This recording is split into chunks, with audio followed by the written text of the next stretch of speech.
Russia's army chief says up to 1,000 Ukrainian troops crossed into the Kursk region in southwestern Russia and advanced towards the city of Zudza.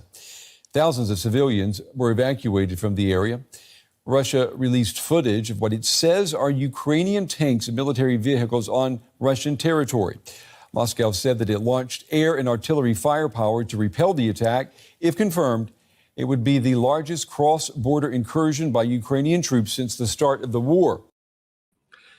The internet and a lot of the news these days is absolutely abuzz with a fairly major incursion by the Ukrainian armed forces onto Russian territory. Many people are trying to figure out, what this means. Is this mean a shift in the war? Is it evidence that the Russian military is not as good as they thought? Is this going to be a big push that continues on deeper into Russian territory that causes Russia to pull back some of its other forces? A lot of these questions need to be answered. And we're going to do a deep dive on this today because things are not quite what they seem. And that shouldn't come as a surprise to anyone because very often the Western press loves to hype up things that appear to be good for the Ukraine side. They like to downplay anything that might appear to be good from the Russian side. But the bottom line is, what is the reality on the ground? What is the military reality? And what can we expect from these events coming forward? And that's what we're going to talk about today. Now, while this incursion has definitely caught Russia by surprise, and by the way, you can see on the map here, this is where the incursion is, this Sudza up in the top there. You can see the city of Kursk and then the little dot there where it says Sudza. That's where this is taking place. So that's where it is in connection with the rest of the front line and where most of the fighting has been going on here. But while this location has in fact been surprising, and it definitely caught the Russians by surprise, especially Vladimir Putin, the fact that it was coming should not have been a surprise. Here is an interview that Zelensky did with Brett Baer in February of this year, talking about this very action. To continue our successful story on the Black Sea, and we will do it. I will not now go deeply to details, but they will get some surprises. Russians. Yeah, that's very important. So South is very important.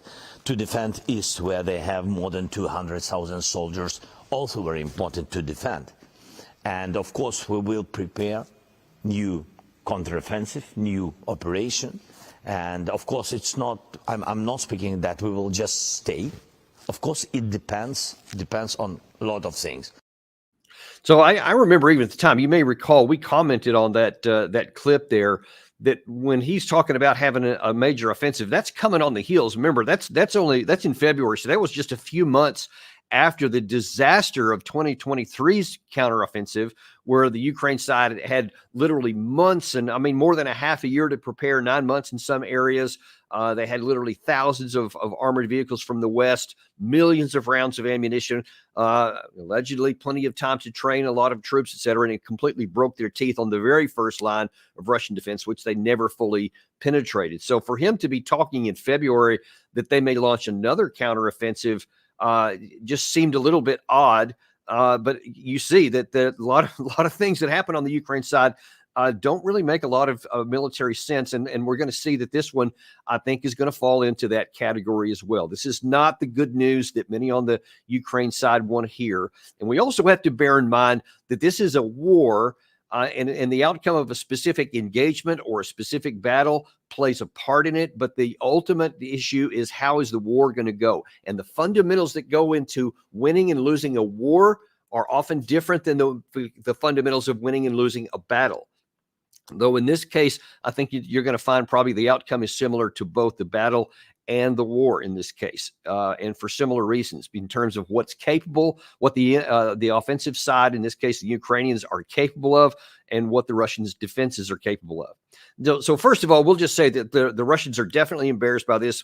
Putin has got to be unhappy about this because really for the second time in this war, the Ukrainian side was able to amass a fairly large grouping of forces to conduct an offensive that caught the Russians by surprise. This happened most infamously for the Russian side back in the fall of 2022. when there was a large formation of Ukrainian forces in the Kharkiv area that assembled that Russia wasn't aware of, and then they launched this big offensive, and they completely swept away a fairly small Russian National Guard type defensive in the Kursk area, and claimed a huge battlefield win and definitely a PR win, because they genuinely did take like I think it was something like 6,000 square kilometers or whatever. Russia was not prepared for it. They hadn't dug any defenses in, etc. They got caught with their pants down and paid a huge price for it. They took them probably closer to 6 to 9 months to actually recover from a lot of that. They eventually did, which underscores why the difference between a battle and a war. Russia lost that battle in the Kharkiv area there, but the fundamentals of the war were still on their side. Even at that time, they were. Now, even much more so are they on Russia's side in this case. So first of all, though, let's talk about tactically what is happening on the ground. The Russian side did not expect there to be a big incursion here, because they see, on the whole 600-mile line of contact, that's where the big fights are going on, and that's where Ukraine has been putting most of their personnel, reasonably so, because that's where their biggest strategic risk is. So Russia took what we call tactical risk in the north along their border by having border control points, something like National Guard, not some of their higher trained troops, and not that many of them, because they just didn't expect to fight. Well, they got one. And so there has been some fairly robust gains by the Ukraine side, genuinely so. Here's Military Summary Channel talking about what has been accomplished so far, and what you're going to see is a fairly big bulge into the Russian side, and then he's going to talk about what has happened up to this point, what has happened today, and what may be coming in part two. Watch this. The Ukrainians during the previous day conducted reconnaissance in force operations towards Kareneva, and some Ukrainian vehicles managed to answer, and the sources are saying that Ukrainians even managed to capture some buildings. But the Russians conducted counteroffensives in this area and forced the Ukrainians to fall back. And this information was confirmed by different mappers and different military experts. As a result of this short battle, the Ukrainians returned back towards the village of Lyubimovka and the village of Novoivanovka, or maybe towards this tree line, where later they were destroyed as a result of missile strike.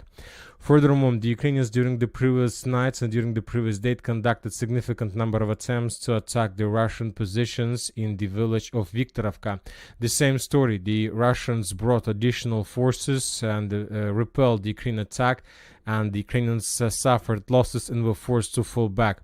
So in another important statement, according to, for example, the report of the group of forces North, during the previous 24 hours, the Ukrainians have lost around 40% of the personnel of the first wave of attack. And as you can see, the first wave of attack was already exhausted, suffered critical probably losses, and most likely today on the 8th of August, the Ukrainians will introduce the second wave of attack, and they will continue offensive operation. There will be more attempts to attack the Russians in Viktorovka, Maloloknya, and the Ukrainians will try to make more attempts to attack Kareneva. And today, as I understand, we're going to start receiving videos and geolocations exactly from these two cities. Now, here's the questions that need to be asked and answered. What is the objective of the Ukraine side here? What do they hope to accomplish with this? Is this the beginning of a major push where they're going to try to maybe go all the way up to the city of Kursk in that area, a major area? They're trying to push the forces far enough back and then dig in so that they can force the Russians to try and send reinforcements. I've heard many people talk about that already, that's one of the purposes, is that the Ukraine side hopes that Russia will divert some of its offensive forces elsewhere in theater so that they can try and defend against this. Now, that misses the point if you're on the Ukraine side here, or it misses the capabilities on the Russian side, because this, as we saw in that first video, map there, that the current line of contact in the east is over 600 miles long. It is a huge strip there. All that red and the lines across it are huge. So Russia has, according to the Ukraine side, according to Ukraine senior military officials, Russia currently has somewhere around 600,000 troops in Ukraine fighting along that front, and they may have by the end of this year, so just a few months hence, up to almost 700,000. So even more could be coming. The Ukraine side of the intelligence also reports publicly that the Russia has between 200,000 and 300,000 troops out of contact, which means that they are not along the front lines, that they're stationed in various locations in Russia or Belarus where they can be brought to action here. So Russia has a huge, basically strategic reserve, theater reserves we call, that they can use, whether they previously had them earmarked for an offensive at some point later this summer or early fall. Now then they may have to use some of them here. But the problem is it's not going to draw them away from other places where they have on the front line. And for Ukraine to launch this offensive, they are now having to use troops that they could otherwise use in some of the areas where they're on the defensive and losing ground. So that means that they now don't have those troops where the country is being physically threatened. We're going to see that in a minute. But they also don't have enough offensive capability. And listen, folks, here's what it just puzzles me from a military perspective. All the things that we saw that the Ukraine side lacked in the 2023 offensive, for the most part, they still lack. And in some cases, they're even less capable now on offensive than they were in 2023. Now, on the positive side, unlike in 2023, the Ukraine side is attacking the areas where Russia doesn't have 5 lines of defensive belts. So they may think, well, we can penetrate up further. And as we see self-evidently, that's what happened in the areas here.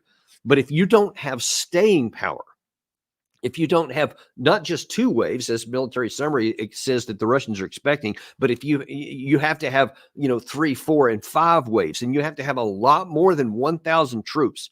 That's basically the size of 2 battalions, and 2 battalions trying to invade a country.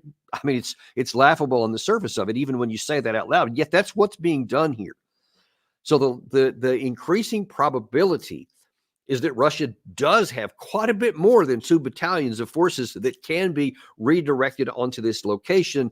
And if Ukraine doesn't have like thousands, multiple thousands of more of well-trained and equipped troops and air cover to be able to support this, and air defense to support what's coming with the Russians, because certainly they're going to redirect the superior air forces up there where they have a lot more of them.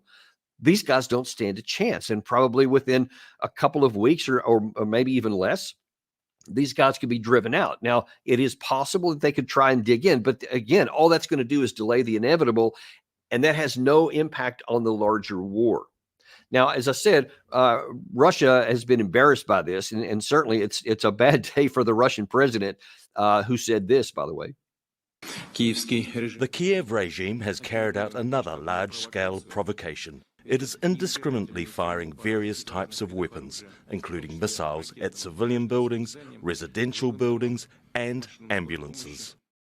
Now, of course, many on the West and in Ukraine will call that crocodile tears or whatever, but it's definitely been an embarrassment. So Putin had to go in, and that was mainly for domestic consumption. It wasn't for anybody outside, because the people on the outside at the moment, and I'm talking about the West and Ukraine, are certainly cheering this on. They're saying, yeah, we finally brought the war onto Russian territory. Here's an additional problem. What is the result of that going to be? Is that going to cause problems for Russia? Is that going to cause a reduction in their military capability? Is it going to have any hope to change the outcome of the war? Almost certainly it won't. What it is more likely to do is to get angry, is Putin to have anger and to push even harder in some areas and cause even more problems. Now, listen, we got to understand that Russia's air defense and air offense capabilities and their ability to launch missiles throughout Ukraine is considerable. And Ukraine side has been losing the capability to defend against the air power, especially as this year has continued to draw on. They don't have as many air defense capabilities. They don't have enough air defense missiles. And if Russia wanted to, they could expand their target list to hit other things. And who knows what Russia's going to do in retaliation to this. But those are the things that could spawn off this. It could actually get worse for Ukraine, even if this penetration doesn't result to, if they're not able to keep it. And we'll see how that goes along as well. Interesting. The United States naturally was asked about this, and Matt Miller, spokesman for the United States, was asked, what is the U.S. view here? Interesting, his response here. He takes kind of a non-comment here, but then he does add one thing at the end about our policies having not changed. Watch this. I will leave it to them to speak to what it is what kind of operations they're conducting and what their goals are. That's appropriate that they speak to that publicly, not us. I have seen the statements from the Russian government is a little bit rich, them calling it a provocation, given Russia violated Ukraine's territorial integrity and sovereignty. You said 900 days. It actually goes back much longer than that. It goes back to 2014 and continues to illegally occupy Ukrainian territory. Ultimately, the decisions about how Ukraine conducts its military operations are decisions that Ukraine makes. Nothing with respect to the policy that we announced several months ago with respect to allowing the equipment that we provide to be used in strikes across the border to target sites, Russian military sites just across the border. Nothing about that policy has changed. So, yeah, I'm not going to talk about the war here. I'm going to poke a finger at what Putin has said, because that's apparently what we love to do. It's a media hit on the Russian side, and he's going to make fun of Putin, and then that we're going to not change any of our policies. So we're going to continue to allow Ukraine to use American weapons and ammunition on Russian soil. Now, listen, folks, I know that we don't want, from the United States side and the Western side, we don't want there to be any consequences to our actions. But the more we keep doing that, the more we keep antagonizing the Russian side with American weapons, and especially as Russian citizens or troops are killed on Russian territory by American weapons, we increase the probability that one day that Putin makes good on his threat to arm our enemies and those who are antagonistic to the United States. And of course, we're still waiting on potential issues in the Middle East of possibly an expansion of that war by Iran responding to what Israel did by assassinating someone in its capital city from the negotiating partner from the Hamas side, et cetera. So we're still wondering if that's going to happen. And we know Russian officials and Russian military planes have been landing in Tehran, potentially bringing them weapons, air defense missiles. It's uncertain what, but lots of conversations going on there. So while Matt Miller wants to talk about poking Russia and making fun of their president, we're continuing to lay the groundwork for the potential that this has negative implications elsewhere, even beyond the front lines here. Now, I want to talk more about what the implications for this war are right here, for this action here. Now, here's an interesting commentary from an analyst on CNN, because everyone in the West is trying to put a good face on this, but inadvertently, this military expert here kind of shows why this is not such a great idea. Watch this. This comes at an exceptionally complex time for Kiev.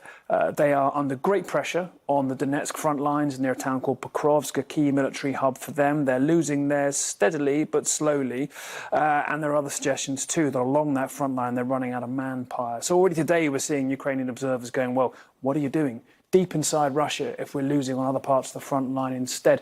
All that aside, this is a rare moment of what you might call good news for Ukraine, where they're projecting strength, catching Moscow off guard, and presumably now forcing Russia to rush reinforcements around and change its calculus on the front line. You see, he sits there and talks about, hey, there's some real issues on the front line here. Ukraine is being pushed back in key areas, and especially in a place called Pokrovsk. I'm going to show you more about that shortly. That's actually quite significant.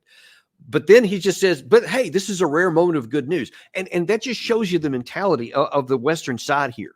Instead of saying, this is a war, it's not a battle. So we need to take actions that can either win a war, that can change the outcome, or we need to talk about having a negotiated settlement so we don't lose even more. That's what a rational thinking person does.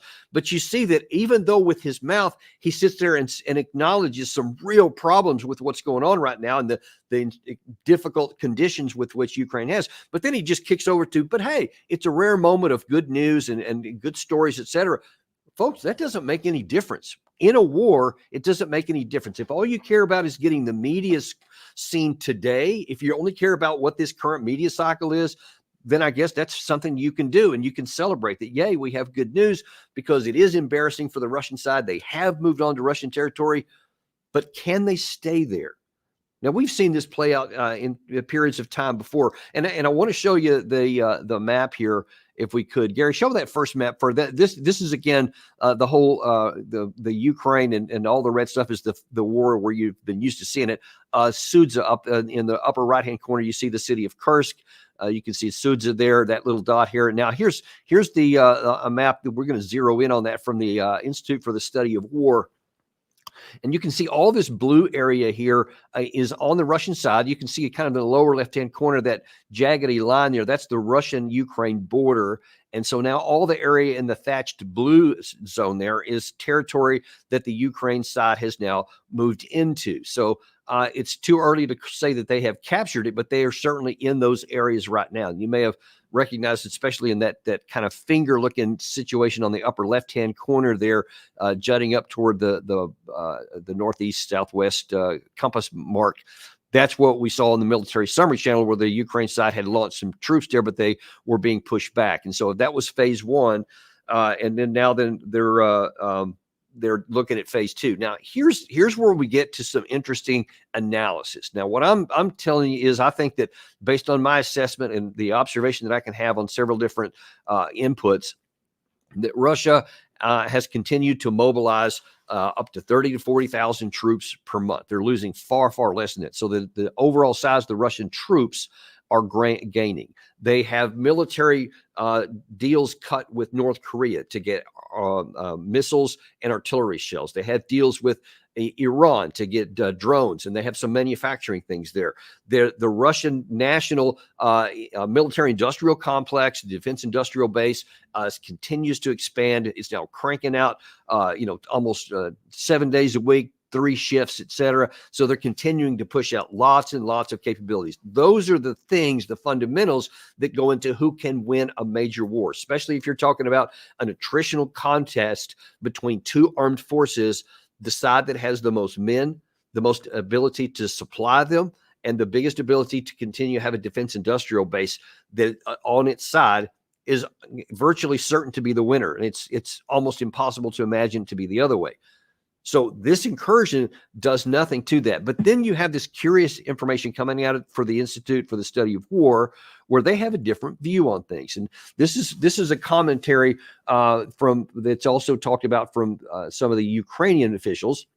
And the ISW says, and you can see in this blue area at the top, says Ukraine's main intelligence directorate head, Kirillo Budanov, assessed on August 7th that the Russian offensive potential will culminate within 1.5 to 2 months, generally consistent with ISW's assessment on Russia's current offensive capability. So Russia has basically been on the offensive, since in this whole calendar year, really. And so they're starting to make some significant progress in many places, but especially a place called Pokrovsk, which again, I'm going to show you in a second.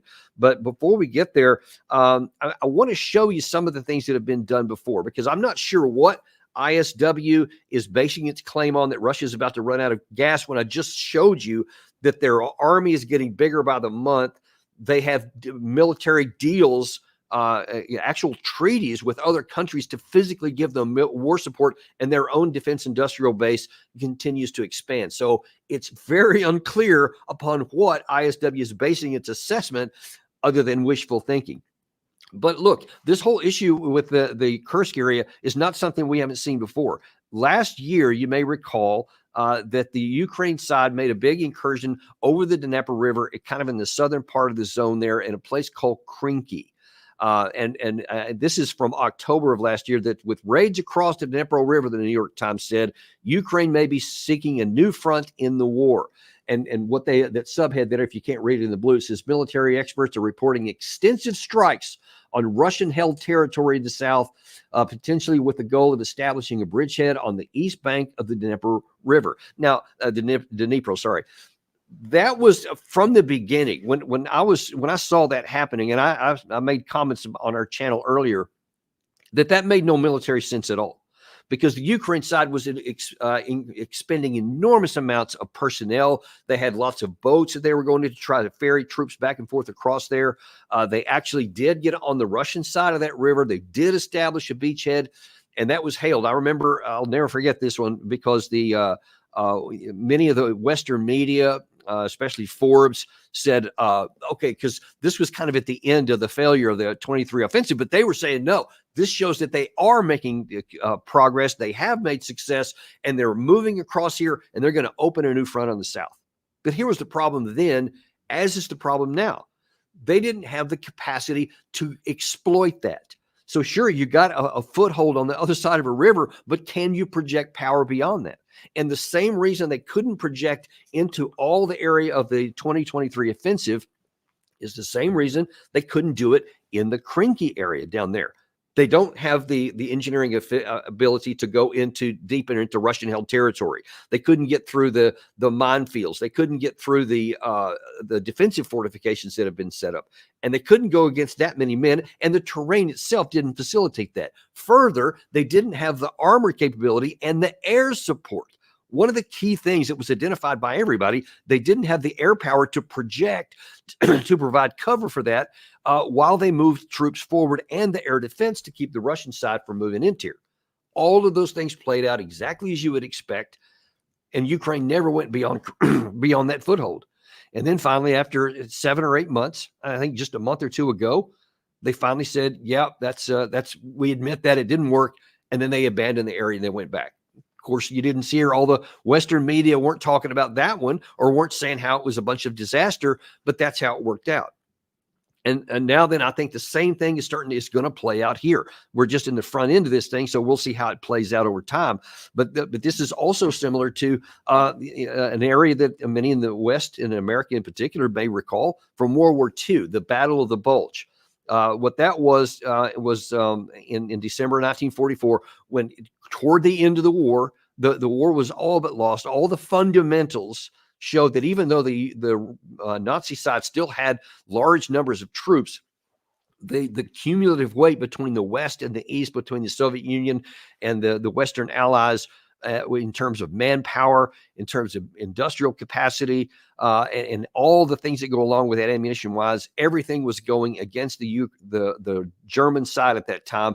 They didn't have any capacity, but instead of acknowledging that or seeking negotiated settlement, they launched this big offensive in December 1944. They pushed deep into the Bastogne area, and they initially made a lot of progress. They went very deep, but then the fundamentals played out as they always do, and that bulge was cut off.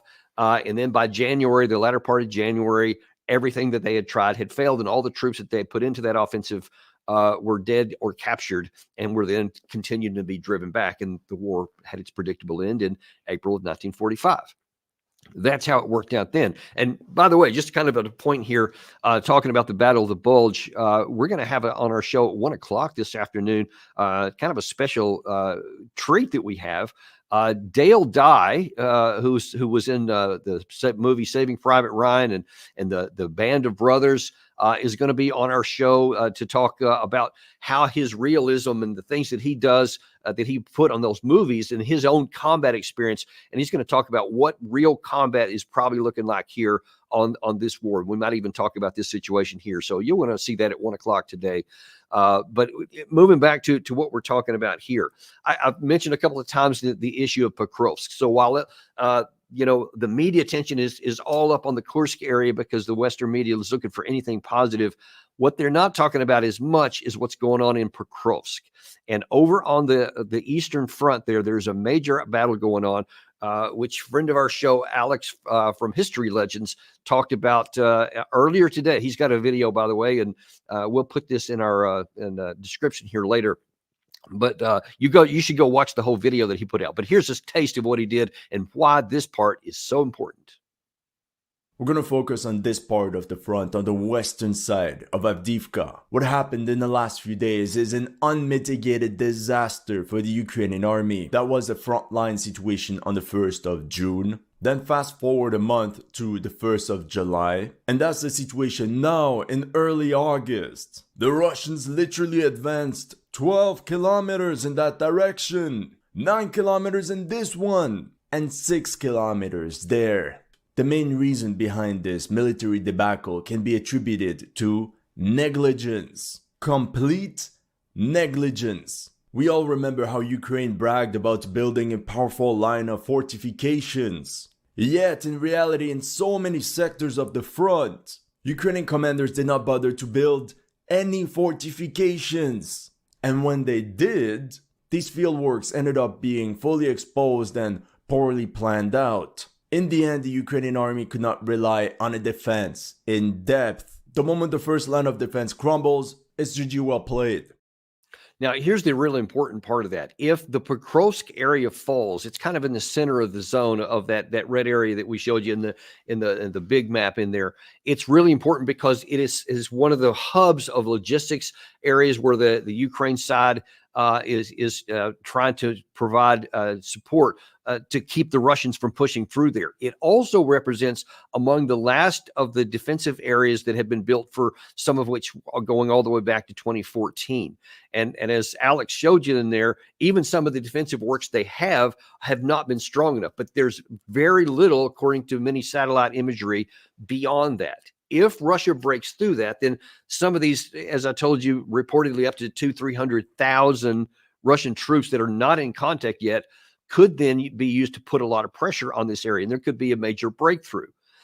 So if this is where you get back into what makes sense. If all you care about is media, then what they're doing in the Kursk area makes sense. But what is that going to do for the war effort? When you see that the most important part of the front right now is the Pokrovsk area, and you have all of these troops that you had, then you would most likely, the most reasonable thing to do is to use them here, is to have some sort of counterattack, a tactical counterattack to push the Russians back, to maybe try a flank penetration to cause the Russian forces to have to withdraw from that salient there. So as Alex showed you, instead of continuing to push on towards Pokrovsk, maybe they would have to stop and redirect and worry about a flank attack and maybe even cut them off, the Russians off. But we'll never know because they're not going to try that. So instead, they're doing something where there's not as much Russian forces up there. So they had the greater opportunity to make a big penetration up there, a big show of force, but not much else. And that is the real problem. So Alex talked about there's a negligence and just incompetence in how they're building their defensive. We also talked about that same thing in the Kursk operation where they came 6 or 10 kilometers deep into Ukraine a few months back. Was the same thing, that there were no border fortifications, even though the Ukraine side claimed that they had been building them for a long time. So now Russia moved in there. They're still there to this day, and Ukraine has continued to have to put reinforcements up there to try and push the Russians back, and they keep having combat losses there that they just can't sustain. They can't afford that. So they're fighting up now north of Kharkiv. Now then they pushed in the Kursk area, which is not too far from Sumy. There are reports that the Russians themselves may be ready to launch an additional attempt in the Sumy area, and they're losing in the Pokrovsk area. And that, of course, doesn't even talk about some of the other areas like the Kupiansk area, further south along the Dnipro River, etc. So lots of places where the Ukraine side is being pushed back. And this one showy force here is not going to change the outcome of any of those things. Combat fundamentals still apply, regardless of what anybody in the media wants to tell you. And that's where the situation is right now. We'll watch and see how this plays out. Who knows? Maybe Ukraine has some force that's even bigger than the one we've seen that's hidden, and maybe they'll continue to make penetrations and the calculations could change. That could potentially cause Russia to have to move some of these other troops that they want to use in an offensive to move up in the defensive. We don't know that. We'll have to wait and see how that plays out. Deep Dive will continue to stay on top of this, and we'll bring you updates as it happens. But as of the moment, from what we can see now, what we know, this has just been a media diversion for the Ukraine side. It's going to get a lot more guys killed. It's not going to change anything, and it's doing nothing to defend against the real threat they have in the east in Pokrovsk. And that's all we have for you today, or for this episode here. But do join us again at 1 o'clock this afternoon, where Dale Dye is going to come on. It's a real treat. He's a great guy to talk to. He's got a lot of combat experience himself. Been a lot of movies you've probably seen. And he's going to give us his view of what that's like, what his experience has shown him about what's really going on the ground for this year. And then we've also got MIT Professor Ted Postal again at 3 o'clock today, and he's going to be telling us some things about the potential for Iran-Israeli war and what might happen with the Iron Dome if Iran really does rain down lots of missiles, especially if it comes in association with Hezbollah. on the Lebanese border. You're not going to want to miss either one of those shows. We will see you at 1 and 3 o'clock this afternoon. Thanks, and we'll see you on the next episode of Daniel Davis Deep Dive.